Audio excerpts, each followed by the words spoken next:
Bonjour et bienvenue sur Dessine-moi une rose. Je suis Céline Bonnevet, art thérapeute et dans cette vidéo, je vais vous présenter mon accompagnement en art-thérapie, comment ça se passe, à qui ça s'adresse et dans quel cas vous pouvez commencer un accompagnement, qu'est-ce que vous pouvez en attendre et qu'est-ce qui va vous apporter.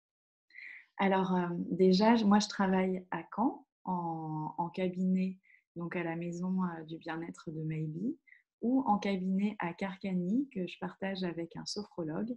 Et donc Carcagny, c'est près de Bayeux, c'est aussi près de Bretteville-l'Orgueilleuse, de Creully, de Tilly-sur-Seul. Donc voilà, j'ai ces deux lieux de cabinet pour vous recevoir et je reçois enfants et adultes et binômes parents-enfants pour travailler sur la relation parent-enfant si c'est nécessaire et la communication entre le parent et l'enfant.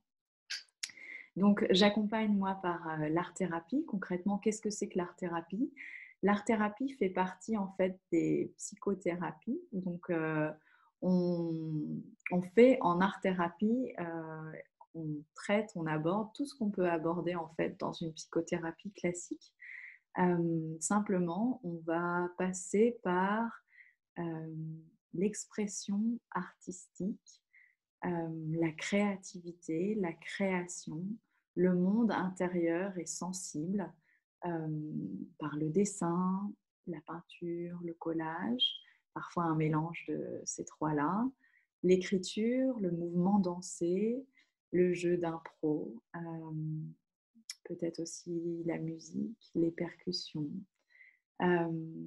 Et en fait, ça va permettre de, au lieu d'être uniquement dans la parole et dans un espace de création, dans un espace d'écoute et de parole, et bien justement, on va créer des espaces de création. Ces espaces qui vont être des rendez-vous privilégiés pour aller à l'écoute de nous-mêmes, à l'écoute de notre monde sensible, de nos émotions et aussi de notre inconscient.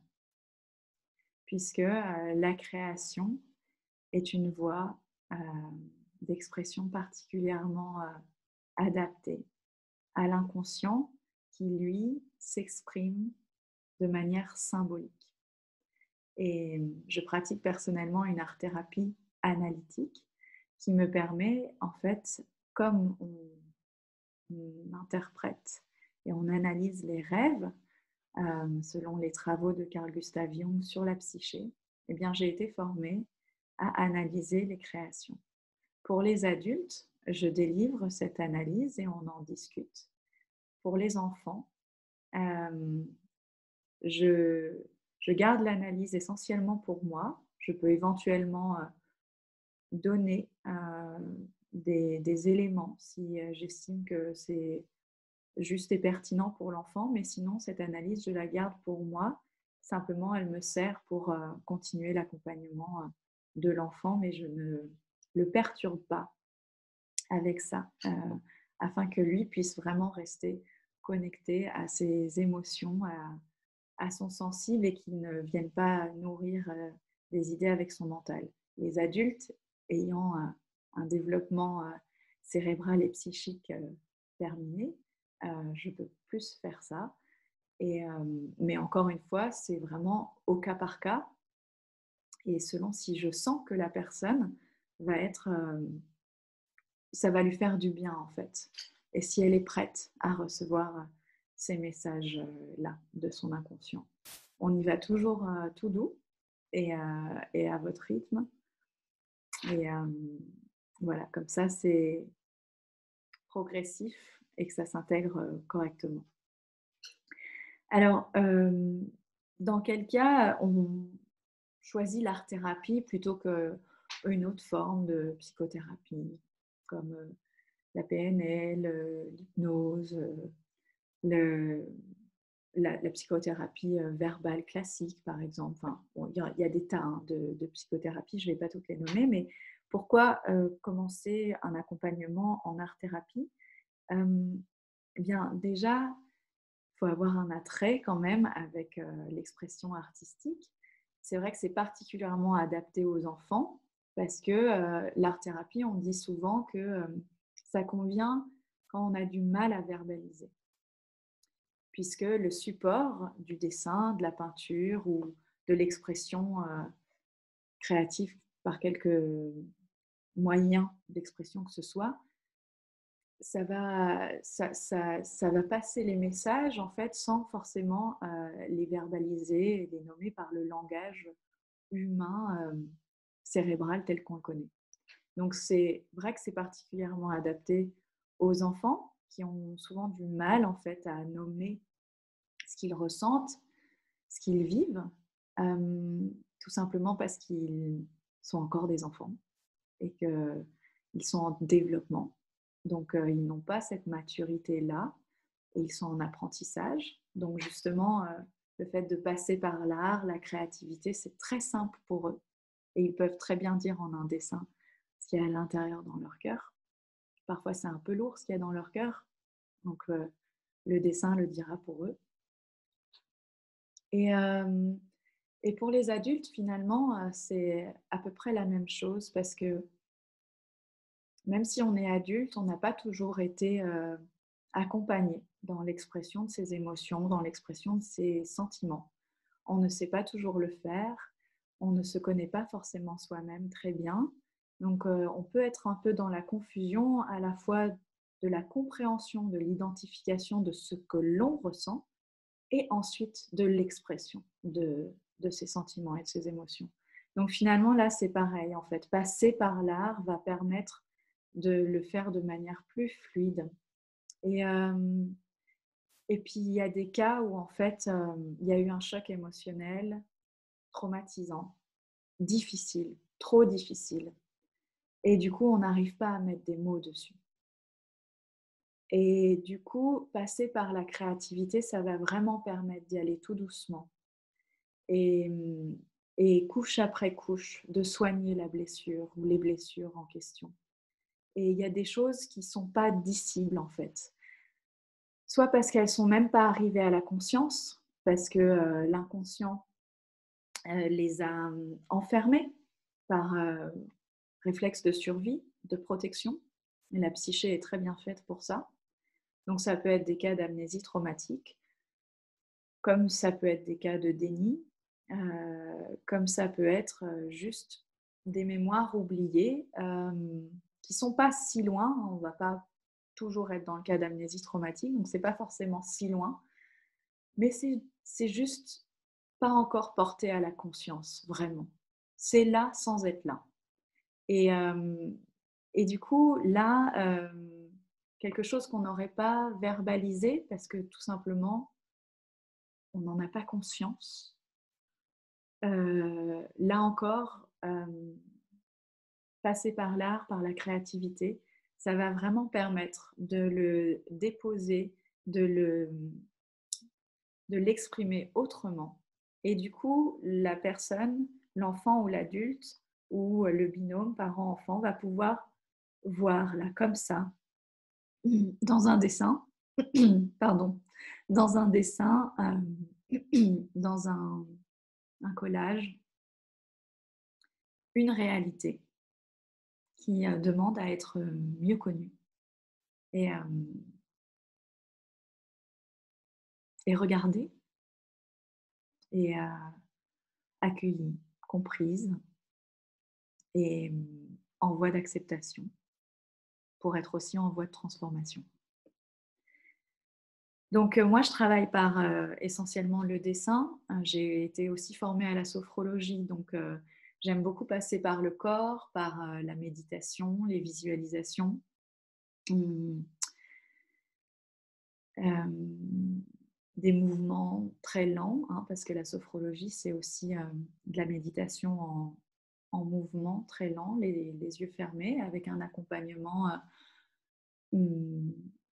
audible de la part du thérapeute qui nous guide en fait dans cette méditation corporelle, sensorielle, émotionnelle, et puis peut-être aussi voilà, par les visualisations des voyages dans l'imagination ou dans d'autres dimensions. Et je passe aussi par le jeu d'impro, par l'écriture, par le mouvement dansé, par la peinture, le collage. Enfin, je m'adapte toujours vraiment. C'est vraiment sur le moment, en fonction de l'enfant, de l'adulte ou du binôme que j'accompagne, des besoins de chacun et du sujet. Et voilà, et je fonctionne à l'intuition et on avance comme ça. Alors, dans quel cas commencer en fait un accompagnement en art-thérapie et à quoi peut vous aider l'art-thérapie? Quelles problématiques l'art-thérapie pourra vous aider à résoudre? Bien, il y a tout ce qui concerne les émotions en fait,